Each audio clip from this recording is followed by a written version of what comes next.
Good afternoon, ladies and gentlemen, and welcome to the session. Before we start, just a few administrative items. Can I please ask, if you do have sound, please do click on the raise your hand button for me, just as an indication that you do. Great, thank you. I can see those hands going up. Secondly, please take note that I have shared the material in the chat box, but we will also be making it available after the session. We will send an email to everyone with the instructions on where to find the recording and the material and the post-assessment. So this is a 1-hour session on the Basic Conditions of Employment Act. It's not a detailed session. It's naturally, we can't go into the whole act in 1 hour, but it does provide a whole overview over the whole act. Right.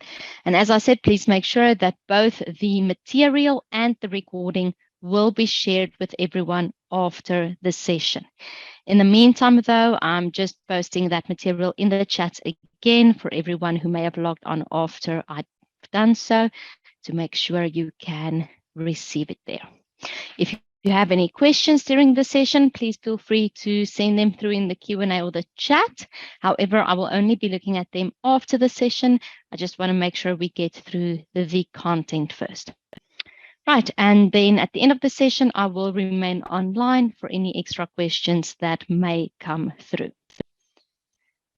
So as I've indicated, this is an information session on the Basic Conditions of Employment Act, looking at the rights of employees, very importantly, and then also just some of the responsibilities of employers. Please note that this is not the only piece of legislation in South Africa's labour area. You have your Labour Relations Act, which is also quite an important piece of legislation that specifically deals with unfair dismissals. And then we have our Employment Equity Act, which deals with equity in the workplace, unfair labour practices, those type of things. And then we have the National Minimum Wage Act, which deals with the wages that needs to be paid. There are other things as well, your legislation for workmen's compensation, those type of things. Right, so the Basic Conditions of Employment Act really just governs the basic conditions, your working hours, your overtime, your leave, things like your contract, your payslip. So let's start with the Basic Conditions of Employment Act. Then the first thing we need to look at is, what is the definition of an employee? And please note that this definition is important not only for the Basic Conditions of Employment Act, but also then for Labour Relations Act, dealing with unfair dismissals. It is also important for other things like your tax legislation. Other pieces of legislation may have different definitions though. So it is important to understand when we're working with what definition. So let's start with the first thing. What is an employee? So the Act defines an employee as any person who works for another person. Right. So if you are providing your services to another and you're going to receive remuneration, you're going to receive a salary or a wage, you are an employee. Please note the definition does exclude independent contractors. So it specifically says excluding independent contractors. That's any individual who provides their services as a service provider. So maybe a company or an individual on their own who provides services to multiple other individuals or other companies. Please take note though, that in 2015, they brought in an extra part to the definition where they talk about the presumption of an employee. And the reason for this is because of that independent contractor exclusion. So because the definition says any person excluding an independent contractor, a lot of companies wrote their contracts with individuals in such a way that it may have been a short-term contract, or it may seem like an independent contractor or an independent service provider, when in actual fact this person is working for that company. And they did that to try and get around the requirements for the Basic Conditions of Employment Act, because then it's easier to just dismiss anyone whenever you're unhappy with them. It's easier to have them work long hours without paying them properly. So that independent contractor wording and exclusion led to a lot of misuse of individuals. So now they've brought in this new presumption to say, regardless of your contract, you may have a contract or an agreement that makes it seem as if you are an independent contractor. But if your conditions, the way in which you are providing the services, is compliant with the following requirements, you are still seen as an employee. So that's if the manner in which the person works is subject to control or direction. So the person you are providing the services to can tell you when to come to work, where to go, what to do, how to do it. Right. So there's already a huge part. There's a very big difference between an independent contractor that comes to your offices and paints the wall on the outside, and they can come whenever they want, paint the wall, and when it's done, you pay them, versus an employee that you employ full time who comes in 8 o'clock in the morning and then maybe painting is part of his duties. Right. So on the one hand, you can control the person. If it's an independent contractor, you really can't. The next requirement, in the case of a person who works for an organization, the person is a part of that organization. Or maybe you've worked for that organization for an average of at least 40 hours per month over the last 3 months. That could also be an indicator that you're not an independent contractor. Another indicator is that you are economically dependent on that employer. So even though you are seen as an independent contractor, you are really only providing the services to this one employer. You don't have multiple people that you provide services to. Okay. The person is provided with tools of trade or work equipment, or the person only works for or renders services to that one person. So these are not 100% yay or nay, very important to understand. These are just certain requirements that they say you can use to evaluate if a person is an employee or not. But these are things that any individual can use. Let's say they go to the CCMA, they go to the labor court to say that I was an employee and I was dismissed unfairly. And the company then says, no, they were not an employee. Here's the contract. The contract says that it's an independent contractor. These are some of the things they can use to prove that they were an employee. Logically, it makes sense, right? If you think about it, if there's a person that you have in your service that only works for you, that works for you 8 hours a day, that you control how they do their work, in essence, this is an employee, but you just wrote the contract to seem like an independent contractor. That is unfair. So very, very important addition to the definition here. Please take note, this also affects the temporary employment services, also a big change that happened in 2015. So from the Labor Relations Act, they brought in a section saying that if you work for more than 3 months, so even if you are on a temporary contract, right, through a labor broker or a temporary employment services, if you work for more than 3 months on that contract, you are seen as a permanent employee, which means that the Basic Conditions of Employment Act will be applicable to you, which means that the Labor Relations Act will be applicable to you, and you need to be able to have all the same benefits as this act prescribes. Okay, so please just make a note of that as well. If you work more than 3 months on a contract job, there are certain contracts that's excluded. For example, if you get someone in temporarily because your normal employee is on sick leave or on maternity leave, because maternity leave can be 4 months. Right? But at the start, you specifically entered into this contract to say, I'm only using you for 4 months until my normal employee comes back. Other exclusions are, for example, your training contracts, your, for instance, SICAR, SIPA, accounting, lawyers, all those training contracts where you enter for a specific period of time to get your qualification. That's a specific exclusion. So there are some exclusions, but most of the times, more than 3 months, you're seen as a permanent employee, you get the full benefits under the Basic Conditions of Employment Act. So it is really important for employers to make sure that their contracts are set up correctly, that they understand who is an employee under this piece of legislation, because then they would need to ensure that those employees receive their benefits that the Act requires. Please note then that we also have a threshold. They call it the earnings threshold. And this earning threshold has a bit of implications on the legislation as well as the applicability. That employee earnings threshold is, what's it currently? Let me just check for you before I give you the wrong number.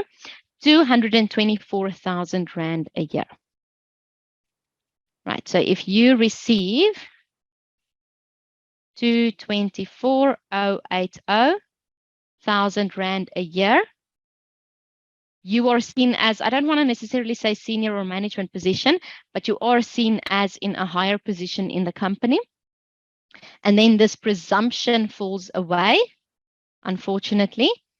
And there's also other things that will not be applicable to you, such as overtime and working hours and those type of things.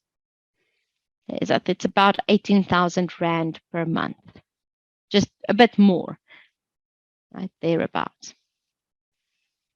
So please take note of the earnings threshold as well. It causes certain Basic Conditions of Employment Act items to not be applicable. Right. It also has an impact on whether or not you can go to the CCMA. So if you receive more than that threshold, you need to go to the Labour Court for any disputes.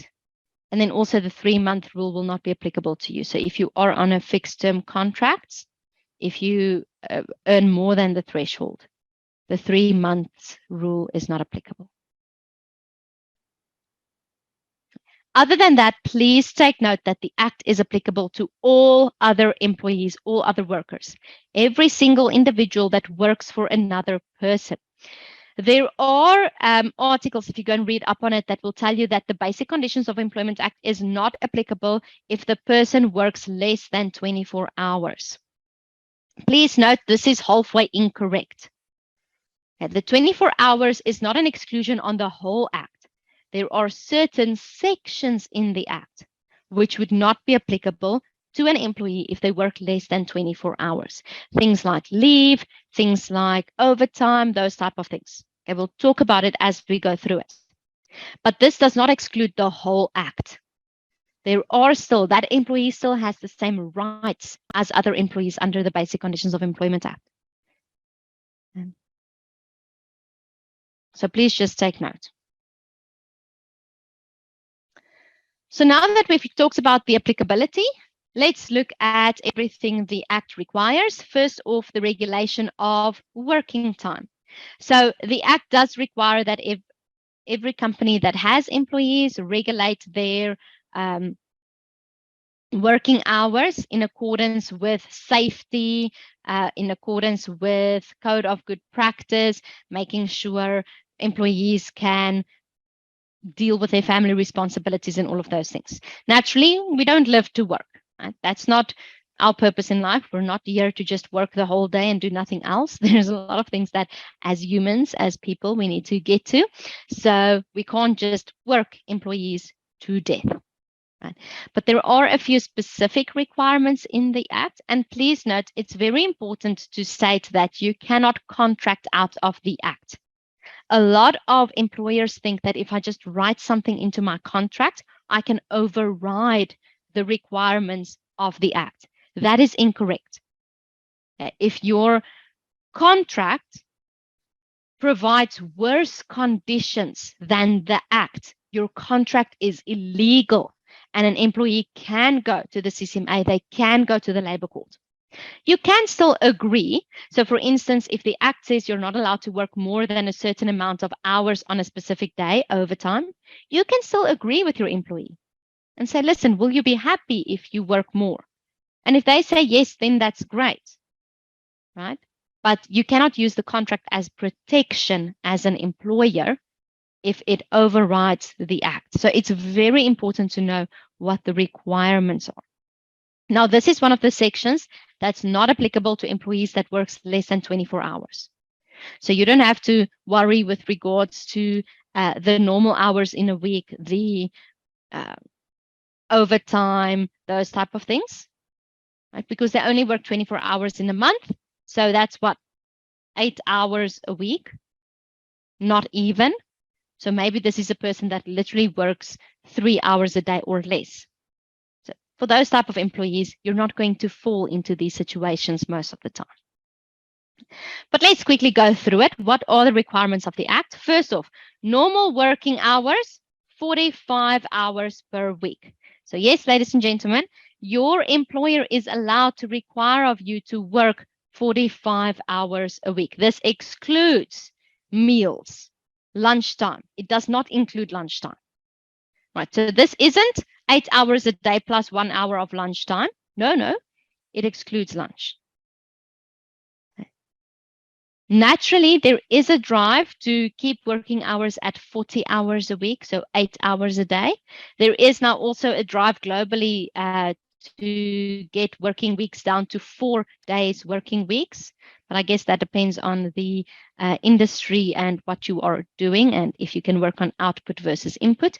But I'm not going to go into that. It's not in our legislation. So 45 ordinary work hours, that's 9 hours a day for a 5-day week or 8 hours a day for a 6-day week. Naturally, if your company only requires you to work 40 hours a week, that's great. They're allowed to make it less. They can't make it more. They can't say that your ordinary work hours is 60 hours a week. They can also do a compressed work week where we say instead of 45 hours over 5 days, we will do 50 hours in 4 days. Oh, that sounds horrible. No, I apologize. 45 hours over 4 days, which means you're doing more hours a day, but at the end of the day, you're still doing the same amount of hours. It still needs to add up to 45. But that, once again, is per agreement with the employees. Then when it comes to overtime, ladies and gentlemen, no company can force you to work overtime. That does not exist. They can't write it into your contract to say that you must work overtime. It must be on agreement. Right. Now, it may be part of your contractual arrangement where it said that you may be expected to work overtime from time to time. They can put it in the contract to say maybe you need to work 1 hour overtime every day. But once again, that needs to be agreed with you. So they cannot appoint you and say you're working 40 hours a week, and then suddenly a week later, a month later, they start putting overtime on you. You can say no to overtime. And no company can fault you for that. They can't fire you for that. They can't discipline you for that because it's not a legal requirement unless it was in the contract to begin with. So for employers, very important to look at how you structure your contract if you want people to work overtime. But please note that naturally, if you want them to work overtime, you need to pay for overtime. Right. And overtime is 1.5 times the normal pay, unless by agreement you make it less. But once again, if you're going to make it less, please note that you're actually in contravention of the Act. It is probably illegal, right? But if the employee is happy with it, you can go ahead with it. Okay. There are certain employees who you don't have to pay overtime. You can require them to work overtime. You don't have to pay. These are more your managers. Right? I think the Act specifically talks about managers and seniors. Okay. So people who can make choices for the company and manage the company. But in that essence, once again, usually they are in a position where they, I don't want to say want to work overtime, but they understand that the responsibility is there. But please take note, if you're not going to pay them, they can also say, no, they don't want to work overtime. There is nothing in the Act that forces people to work overtime. When we look at overtime, it's very important to note that you're not allowed to have an employee work more than 10 hours per week overtime. Right, for a 5-day working week, that's 2 hours per day.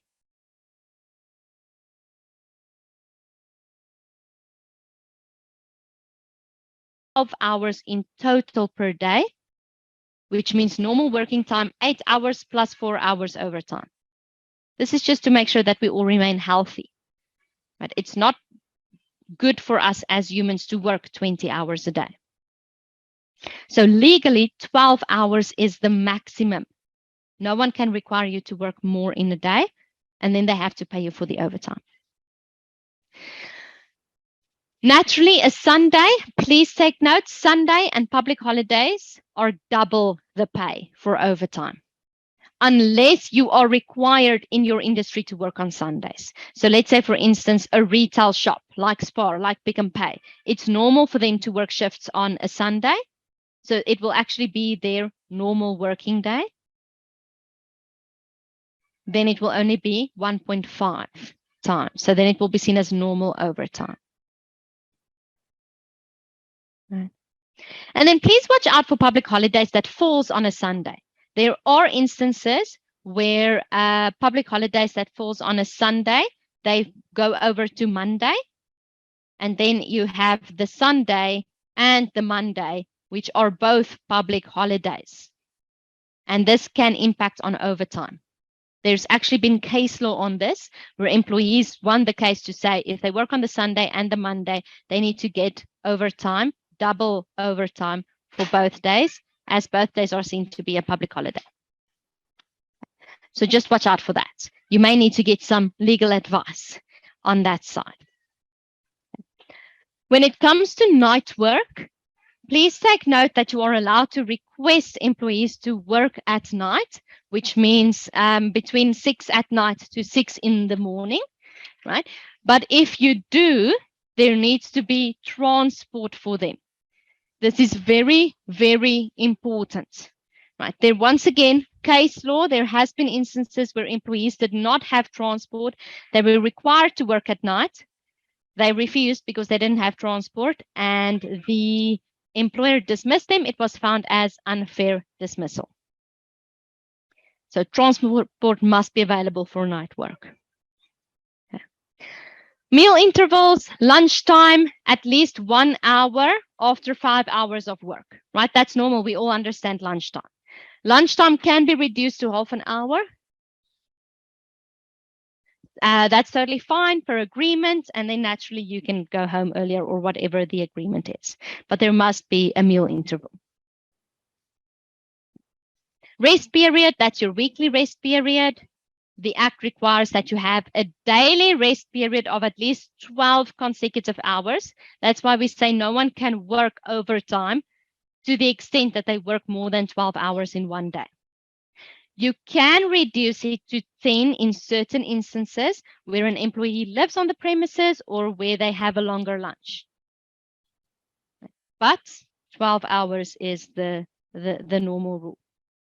Then the weekly rest period of 36 hours, that's over the weekend. Once again, by agreement, that can be changed. It can be changed to a 60-hour rest period every 2 weeks, which means that you will work in shifts. So for 2 weeks, you will work for every single day, and then you will have a 60-hour rest period. And that will also then impact on overtime for the Sunday work.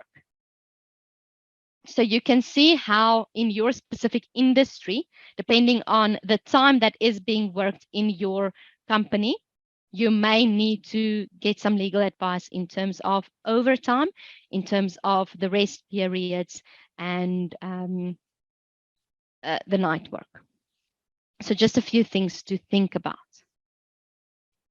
And as we said, this regulation of working time then is not applicable to senior management, sales staff who regulate their own hours, really anyone who regulates their own hours, especially now with working from home. If you work from home and you need to, like I work from home, I need to put in 8 hours a day. My boss doesn't check up on me every single minute of the day. So it's not necessarily that going to work normal hours. I can structure it myself. So I take lunch when I want, I work when I want, as long as I put in my 8 hours a day. I cannot fault my boss then for that. I cannot go to the CCMA and say, oh, I'm working for 8 hours without lunch. No, that's by choice. And then if you work less than 24 hours a month and receive more than the threshold of 220,000.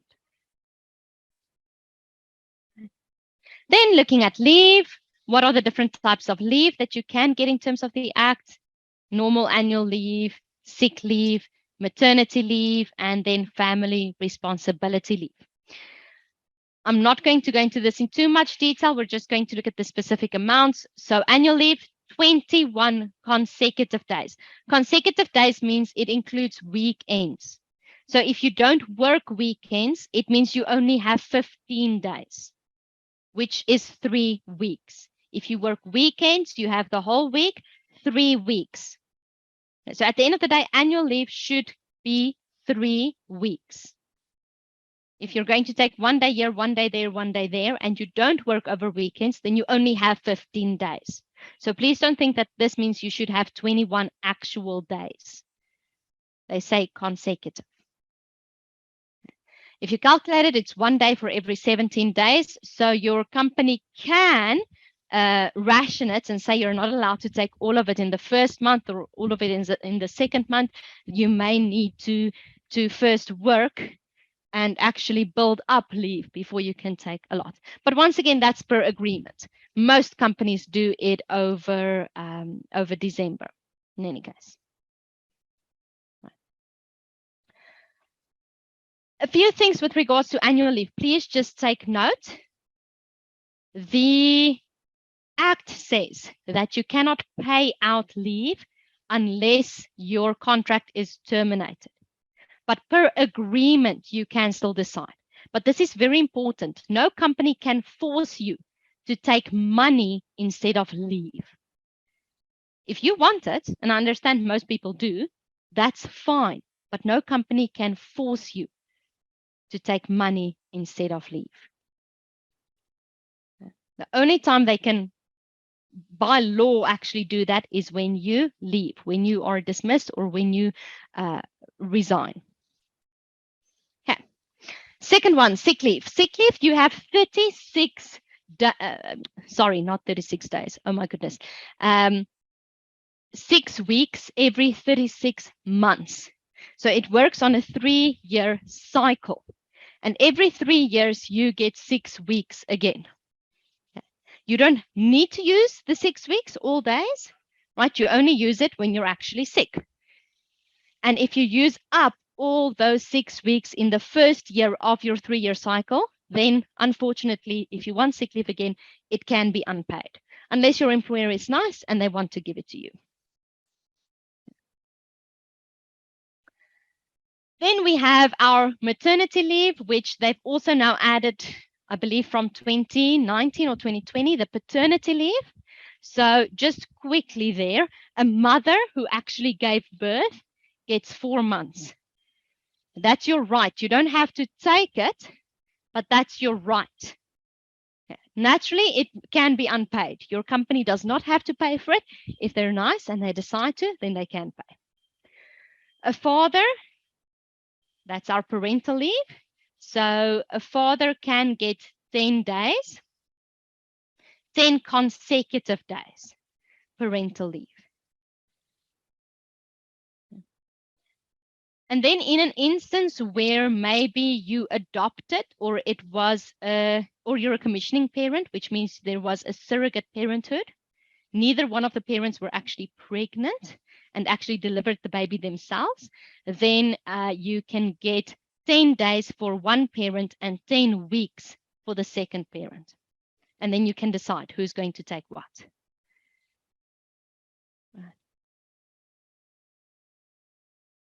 So just to quickly summarize that for you, I know it may sometimes get a bit confusing. So you will have an instance where you will have 4 months and 10 days if it was a normal, natural motherhood birth. Right, that sounds horrible. I apologize, but the mom actually gave birth. In an instance, though, where there was no birth by the parents themselves, as I said, adoption, you can get 10 weeks for the one parent and 10 days for the other parent. This is either if you adopt or it is a surrogate. And the two parents will have to decide who is taking which one. There is a drive currently to change this. There are some individuals who has decided that this is unfair and unconstitutional to fathers, and they've taken it upon themselves to see if they can maybe get a bit more for the dads, or maybe get an instance where the parents can choose who gets what time. At the end of the day, I don't think it really matters much because it's unpaid. It is not paid leave. So a lot of parents would rather choose to go back to work, which is sad, but that's unfortunately the life we live in. We also can't expect businesses to fund people having babies, right? So that is our maternity, paternity, and parental leave. And then lastly, family responsibility leave, 3 days in the year that you can take for things like if your children are ill, if a family member passed away, family responsibility. The Act actually talks about illness and death. Your company may prescribe other more favorable, but at the least for illness and death in the family, you should be able to use it. And that's normal paid leave. That's also not applicable if you work less than 24 hours a month. You can always just schedule your hours in such a way that you can take it at a different stage. Talking about pregnant employees, then, very important to take note that you must have some or other policy within your company where you protect pregnant employees, especially if they are working in a position where it may be hazardous for them, right? An example I can give, and there's actual case law on this, if it's a mine worker and they're working inside the mines, the moment that they're pregnant, you may need to move them to a different position. That is governed by the Labor Relations Act. So I'm not going to go into that in too much detail. But what is important to note, ladies and gentlemen, is that you may be dismissed because of your pregnancy, and it may totally be fair. It is a very, very sensitive matter in labor legislation, though, right? Because the moment a pregnant employee is dismissed, everyone says, well, unfair dismissal, unfair treatment. You just don't want an employee that's going to go on maternity leave or whatever the case may be. But once again, there is case law for this. In the case of that mine workers, there was no other suitable position to move them to. Right. So basically, they were a miner. They were down there mining. They became pregnant. They couldn't do that anymore. It's hazardous for their health and for the baby. So the company had to move them. They moved, I think, one lady to an admin position. The other two ladies, they could not move to any other suitable position. So they were dismissed. I'm sure, right, the facts of the case were maybe such that once the baby came and they were healthy again, they could probably come back to work. I'm sure something like that was written into it. But please just take note. For employers as well. If you are looking at dismissing pregnant employees, it is a very sensitive matter. It is frowned upon. It's not something you will really have to prove that you try to find an alternative position for them. Right. Then with regards to particulars that must be kept by the employer and provided to the employee. And ladies and gentlemen, this is now the part that is not excluded for employees that works less than 24 hours. So remember I said not the whole act is excluded for them.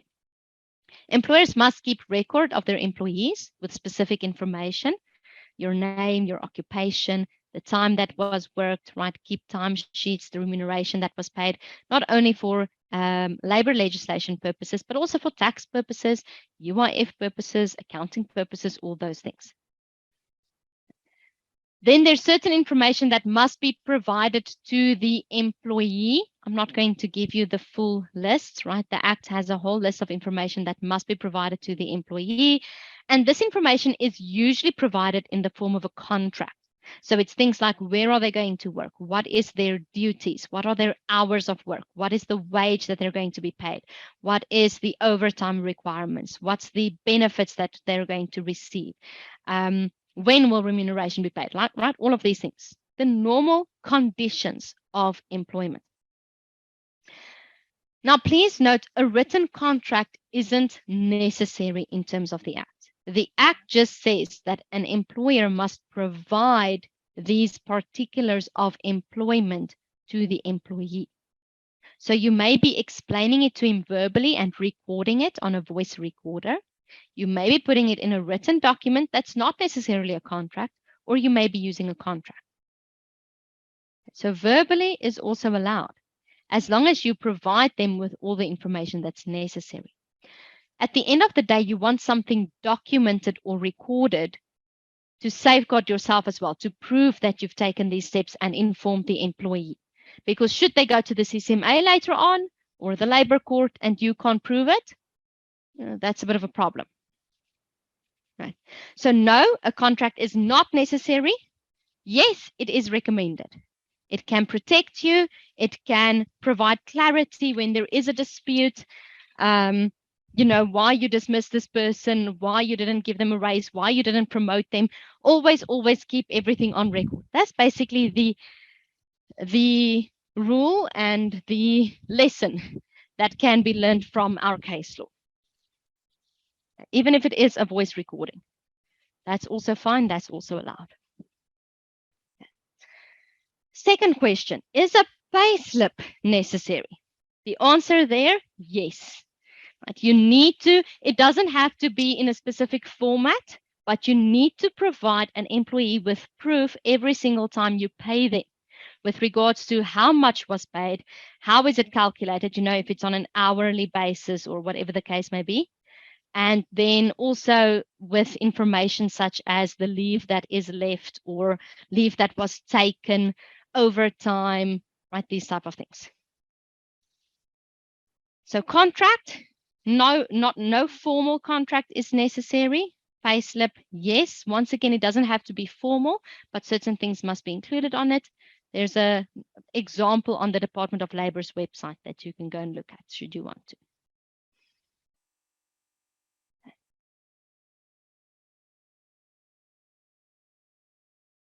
So what are employees' rights? And once again, this is applicable to all employees, all workers, no matter how much you get paid, no matter how long you work for a company. Can be 10 hours in a month, 1 hour in a month. If you on a regular basis work for an employer and they remunerate you, you have these rights. Number one, to make a complaint, either to the trade union representative or to the CCMA or to Department of Labor. Right. To discuss your conditions of employment with fellow employees. This is a very interesting one. Usually it is frowned upon in the workplace to talk about your salary. But please note, they cannot prohibit you from doing so. You have a right to discuss your conditions of employment with any person. You can refuse to comply with any instruction that is contrary to this act. So for instance, if they want you to work at night and they don't provide you with transport and it's unsafe and you can't get home. If they want you to work overtime, but they're not willing to pay you. If they want you to work more hours than is allowed, you can refuse and they cannot do anything to you. Okay, if they do, you can institute proceedings for an unfair labor practice. And you also then have the right to inspect any record kept in terms of this act. Inspect your contract, inspect your pay slips, inspect your terms of employment, inspect any other documents that the employer keeps under the Basic Conditions of Employment Act.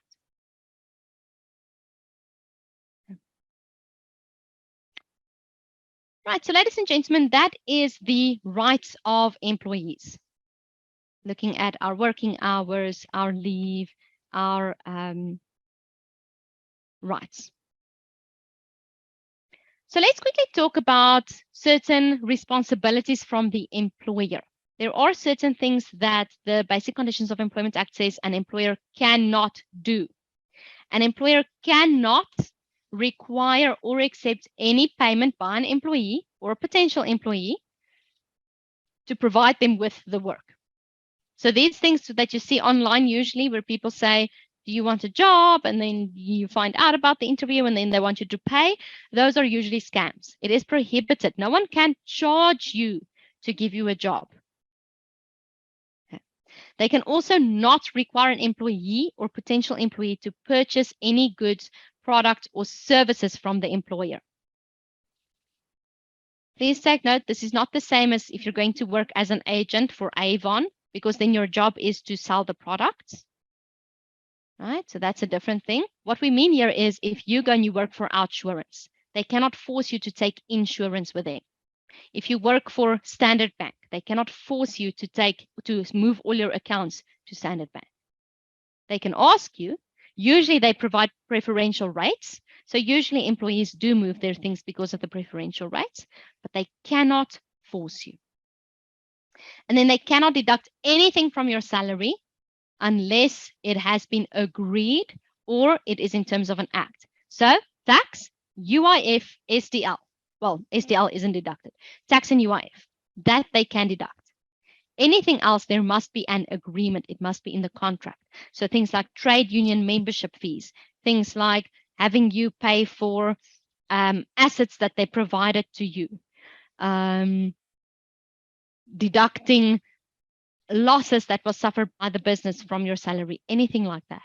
They need an agreement. There are instances, the only instances where they will not need you to actually agree is in the instance where it was misconduct. You are being disciplined because you did something wrong. The company suffered a loss. So that can be deducted, but there are very strict rules around it. They need to be able to prove that you were found guilty. They need to be able to prove that it was misconduct, and they cannot take more than a quarter of your salary every single month to have that paid back.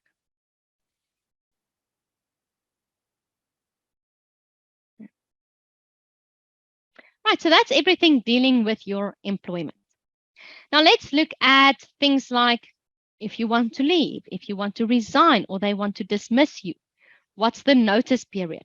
Now, ladies and gentlemen, the Basic Conditions of Employment Act only deals with the notice period. It does not deal with the procedure to actually dismiss someone. Very important to understand the difference, right? The procedure to dismiss someone is not just giving them notice and then saying bye-bye, right? You need to be able to prove that you had a valid reason to dismiss them. In South Africa, they're very strict on that.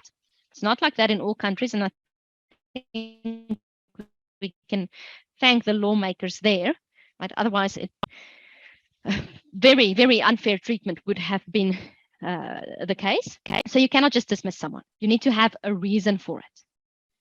But that is under the Labor Relations Act, and we're not going into detail there today. Today, we're just looking at the administrative part of it. So once you've decided to dismiss someone, or once you've decided as an employee to resign, you need to give notice. The notice period is dependent on how long you've worked there. If you've worked there for 6 months, it's a week. If you've worked for 6 months, 2 weeks. Longer than a year, 4 weeks. This is also applicable to domestic workers, but it's not applicable to anyone working less than 24 hours. So those very, very casual workers. Notice must be in writing. It cannot be given in a leave period, right? Because leave needs to be paid out. You can, though, if let's say an employee says they want to resign, they give a notice, you can tell them you don't have to work the last month, but you still have to pay them. The reason why companies would do that is for risk purposes, especially if it's an employee that was, that's leaving that to go to a competitor. You don't want to give them a month's time to get information that they can then give to the competitor or something like that.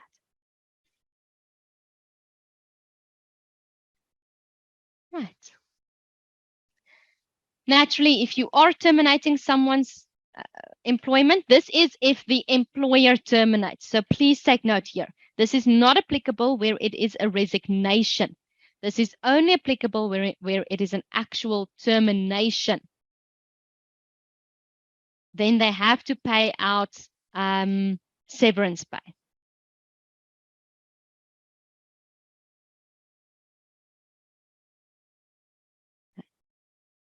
If it is a retrenchment. If you resign, there's no severance pay. If you are dismissed due to misconduct, there's no severance pay. So please take note for the severance pay. It is only for retrenchments. And that is 1 week worth of pay for every completed year that you have worked there. If you've worked there for 4.5 years, they only need to give you 4 weeks worth of pay. So it's for every completed year. In all other instances, dismissals, resignations, they also need to pay out any annual leave that you haven't taken yet and any overtime that you haven't taken yet or that hasn't been paid yet.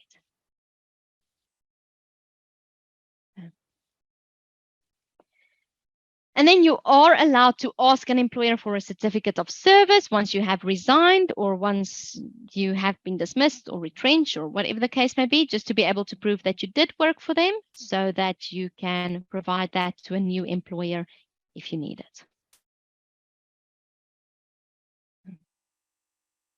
And this is one of those things that will also be applicable even if you did work less than 24 hours in a month, which I think is quite important that employees do have access to so that they can get that new job if they need to. Right. And then, ladies and gentlemen, the last thing to talk about, the Basic Conditions of Employment Act and the National Minimum Wage Act and how these two work together. So the National Minimum Wage Act is a new thing that came in 2019. We didn't always have it. What we did have was sectoral determinations on my next slide. So for certain sectors, there were sectoral determinations and minimum wages for those sectors that then said for this type of work, this is how you will deal with them. But then when the national minimum wage came in, this is now applicable to all employees. You have to receive the national minimum wage. No matter if you are a waiter, no matter if you are a car guard, well, unless it is an informal car guard and no one actually appointed you and you're just standing there, right? No matter if you are a domestic worker, a farmer, a person working in your garden, everyone must get the national minimum wage. Okay, even if it is just an hourly employed employee. Please note on your slides, the national minimum wage still says 20 Rand. That is the old amount. It is now 23 and a few cents. So at minimum, everyone must at least receive 23 Rand per hour.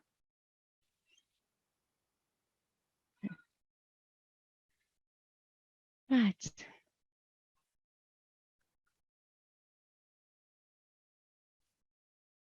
If you are not receiving the minimum wage in your job, in your industry, you can complain to the Department of Labor. Employers can face penalties if it is found that they are not paying the national minimum wage.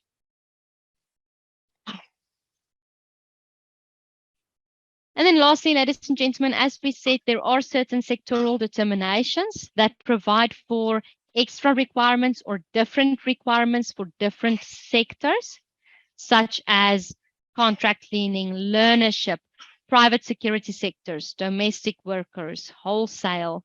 If you are in any of these industries, it is important to go and look at those sectoral determinations because they may vary the requirements in the Basic Conditions of Employment Act. Okay. So it may change things like your working hours, especially, for instance, farm workers during the harvest season. There may be requirements that you're allowed to require them to work more overtime. Yeah.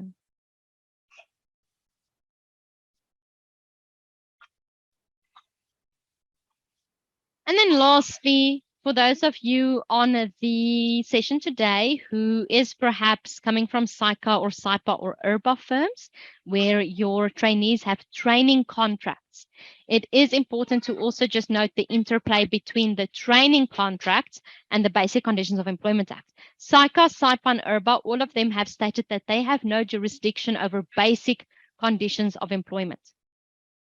They cannot change the normal working hours or the leave or the payment for overtime for you. What the Act says goes.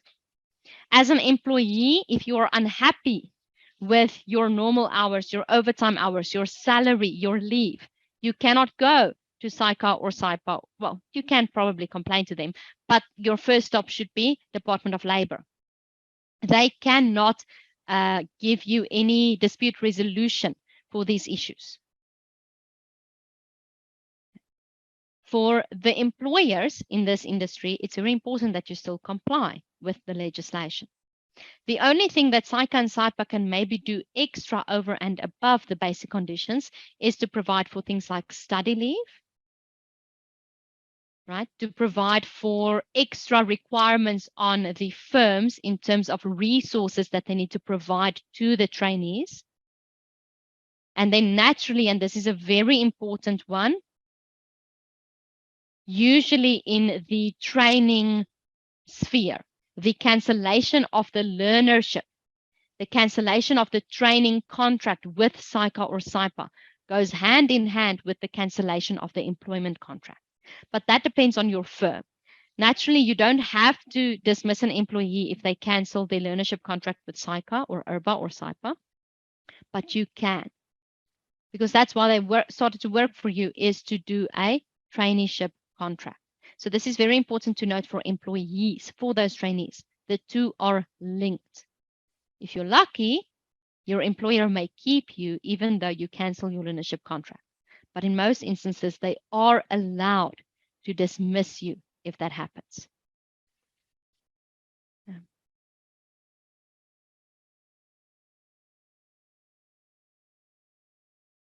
Right.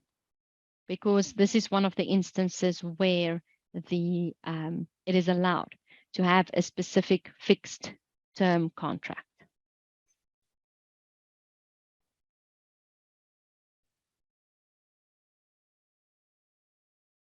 Right. So ladies and gentlemen, that is our information session on the Basic Conditions of Employment Act.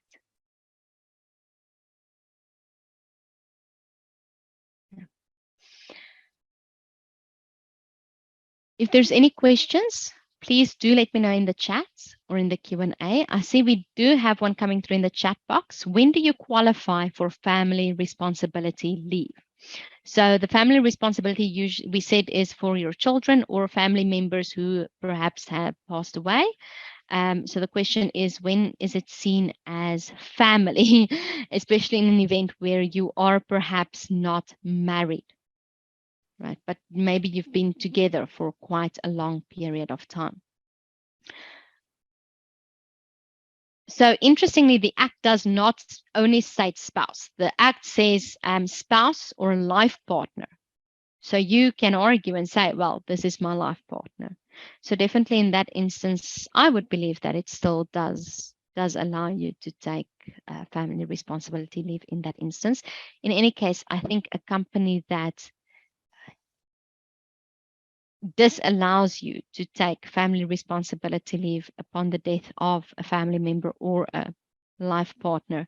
Maybe not the best company to work for, to be honest.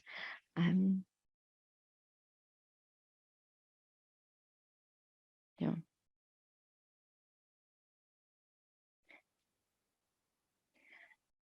I see the question, do you have to be a registered life partner or spouse? No. I actually want to just quickly, while we are on that topic, see if the Act has a specific definition for that life partner. Quickly check that out.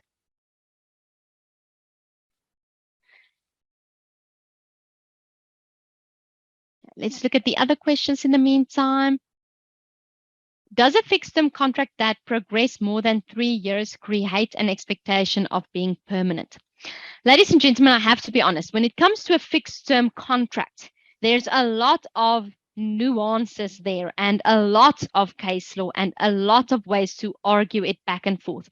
It very much depends on the circumstances, but there is a lot of case law that deals with the expectation of being rehired, especially with fixed term contracts. So where you are in a fixed term contract for a year and they renew your contract, and every year they renew your contract for, let's say, 5 years, it almost creates this expectation that that contract will be renewed again. And then an employee has some proof to argue if it is not renewed that they were dismissed.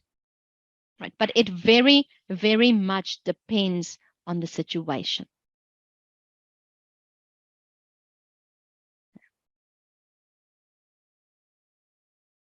So let's say you're an accounting trainee. I'm just using that as an example because that's somewhere where it may happen. Your 3-year contract is done, but you haven't signed off your SICA stuff yet. You still need a few things for SICA to be signed off. So then maybe they keep you on for 6 more months to get your SICA contract ready or finished.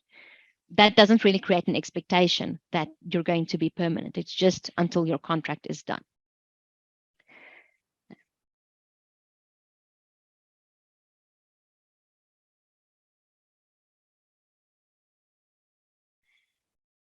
Okay, there is no definition in the Act with regards to life partner, so I don't believe that it needs to be registered. I see they also don't have a definition for spouse. So even there, if there's no specific definition, it's quite wide. And then I see someone asking about the slides again. Yes, you will be receiving the slides. I'm going to show you in a moment, but I just want to, for now, add it to the chat as well so that everyone can get it in the chat. Let's see our next question. Which type of employment contract would you have with an employee if you are required to work specific days and the hours are quite long as you are a driver, but you do not know the days of employment up front, as it is as and when an employer gets a tender?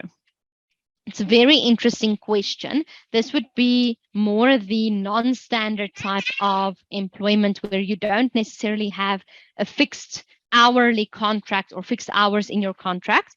I also do think that there is a sectoral determination for transport. I don't want to lie to you. No, I see there's a taxi, but not specifically transport. But in that instances, naturally, as per agreement with the employee, you can do more work hours in a day. That's the industry that it's in. So it can sometimes be a bit difficult. Or it can be seen as a compressed working week, so that you're still working because you're working a bit of overtime, more overtime in 1 or 2 days, that you're working your 40 hours in 3 days and not necessarily over 5 days. So that's all allowed as well. In terms of what the contract would look like, maybe they'll be appointed on an hourly basis in terms of they will be paid per hour as and when they work for that company, but it doesn't change the fact that they are a permanent employee and they have the same benefits under the Act.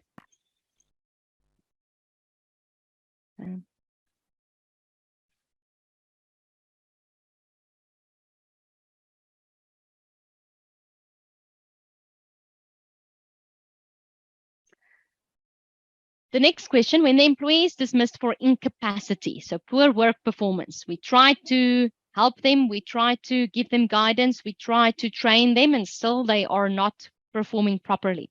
Do you have to pay out severance pay and notice pay with their normal salary? No. So in this instance, it's not retrenchment, but it is dismissal. And for a dismissal, you don't need to pay severance pay. It's very important, though, that if you are going to dismiss someone for poor work performance, that you have proper proof of that. Right, so that you have written proof or recorded proof of the interventions you had with them to try and train them and get them to improve. And then that performance reviews to show that they did not improve.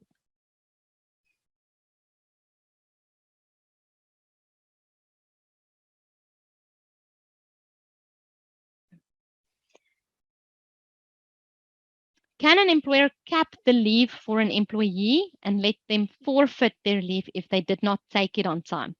So, ladies and gentlemen, the big question about forfeiting leave. So the Act says that you have 15 days of leave, and then the Act says that a company cannot force you to sell it. And then there is a requirement in the Act that says that at year end, if you did not take the leave, the company must allow you to take it, I think, in the next 6 months. Okay. So the Act allows for leave to roll forward every year.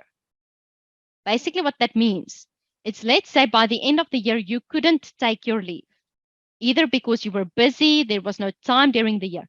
It cannot expire. Right? That's basically what we're saying. It actually annual leave cannot expire. It's illegal to have it expired. So if you get to the end of the year and you have 5 days of leave left, they cannot take that away.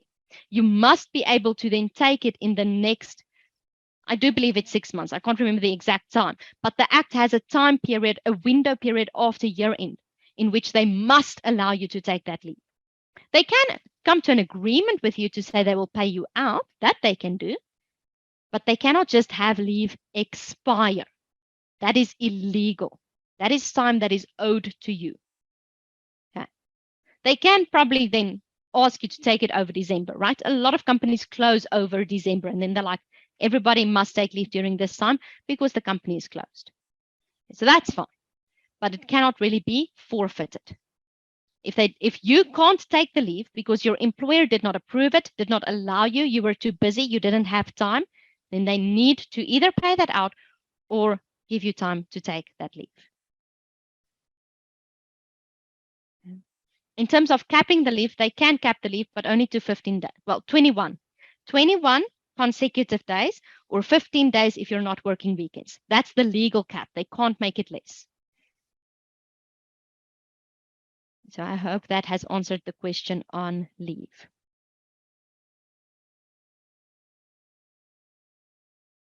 Yeah. The next question, just once again, in terms of fixed term contracts. So I see someone asking, does a fixed term contract for 3 months create a realistic expectation of being permanent? No, and I think that's why they said less than 3 months, it's fine. So only if it is more than 3 months, it goes over 3 months, and there's not a good enough reason for it. So there, once again, there are reasons in the legislation that says if it is to replace an employee that is away from work temporarily, like maternity leave, if it is for a specific project. So I am building a ship. I need people to work on the ship. It's going to take me 2 years to build the ship. When the ship is done, it's done. There's nothing more to do. Right? There's a reason for the fixed term contract. Or it's a traineeship, 3 years. Then the contract is done. In those instances, it is allowed. But it's not allowed, for instance, and one of the things was a teacher. The teacher, they kept, what's the word? Renewing the contract each and every year for, I think it was about 5-6 years. So the teacher had this expectation that every year he would get the position again. And then in the 7th year, they didn't renew, and he won the case for unfair dismissal. So it really depends on the nature of the job. It depends on the renewal itself. How many times was it renewed? For how long was it renewed? Why was it renewed? So let's say you've done a fixed term contract, 2 years, 3 years, and they would like you to stay for another year, but they clearly tell you that it is because of pressures, it is because of a specific project that needs to be done, or it is because of a specific client. And it is made clear to you that after that year, you're really not needed anymore. They may look at renewing you again, but you're really not needed anymore. Then once again, it does not create that expectation of being renewed. So it all depends on this very specific circumstances of the case. Why was it renewed? How was it renewed? How many times? For how long?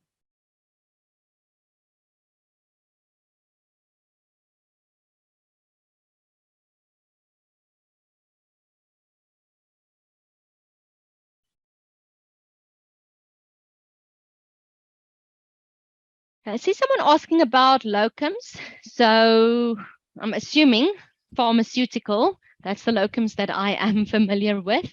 So let's say you're using them for 3 weeks and then you don't need them anymore, but you may employ them again in future. In a lot of instances, these locums work on, it's almost like an independent contractor basis, right? Because they work for you for 2 weeks and then they work for another pharmacy for a week or another company for a week and then another company for 4 months. So that will depend on whether or not you are maybe a labor broker employing them or whether you are the actual company, the pharmacy employing them. Well, I'm using a pharmacy, maybe another business. So I think that would definitely, we need to look at the facts of the case there in terms of whether or not you would need to issue them with unemployment insurance fund documents. It would also depend on your contract with them if unemployment insurance were actually deducted. So yeah, if you were just the company that they were contracted to buy a temporary employment service, then definitely not. If it was only for 3 weeks. Anything less than 3 months, it's still seen as temporary.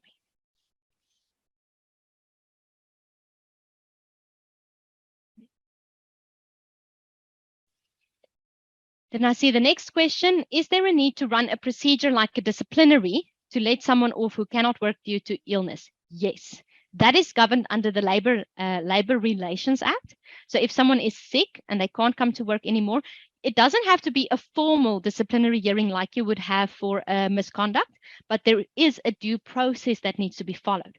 So you need to consult with that individual or a representative of that individual, a family member, in terms of what is the illness? How long will the illness be? Is there any other position you can possibly put them in? So let's say, for instance, extreme case, this person is in a coma lying in the hospital. We have no idea when they're going to wake up. Right. Then definitely you can consult with a family member and say, listen, you don't know when it's going to wake up. We don't know. No one knows. The doctor doesn't know. We can't keep him on our records for 10 years. So we are dismissing him. Just have everything, as I said, in writing. It is allowed. In an instance where maybe someone's illness isn't that severe, right? Maybe they are disabled, so they can't do the work they did before, but they can still do a different job. You need to first identify if you can put them in a different position.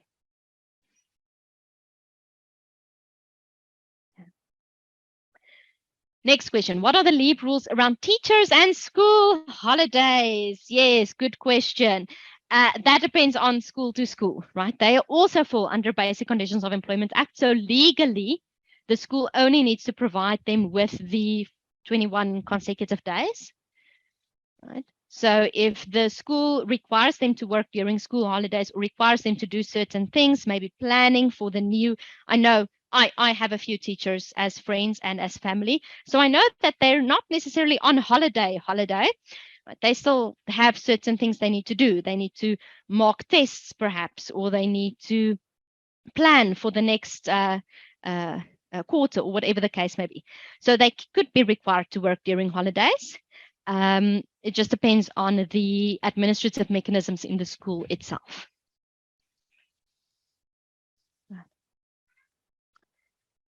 And then the last question I've received, is a non-written contract not going to cause a lack of reference in the event of a labor dispute?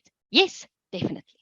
Right, so that's why we said it is very much recommended that either a written contract or something that is recorded, if it was verbal, that it was actually recorded, a voice recording. Because there has actually been case law, there has been instances in the past where it was a verbal contract, but the employer in that instance couldn't prove certain things that they were saying about the contract. So in those instances, the Labour Court, the CCMA, tend to rule in favor of the employee. So unfortunately, when there's not a lot of clarity, usually, and I'm saying usually because it depends on the case, but usually they tend to rule in the favor of the employee.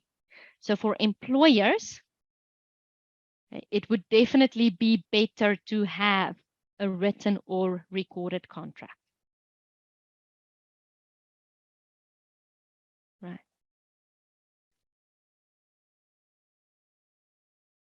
Okay, that's all the questions. So we will be sending an email to you, I believe, tomorrow. With regards to where to access the recording, it is on our Akanani website. For those of you who have attended some free sessions of us previously, you will know where to find it. For those of you who haven't, we will send you the link, but it's akanani.co.za. You can go and find it yourself as well.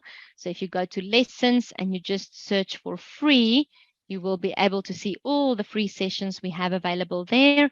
This one isn't available yet. We just need to edit the recording and then upload it. So it will then be on this list. It will be called Free Information Session, Basic Conditions of Employment Act. But we will send you an email for that as well.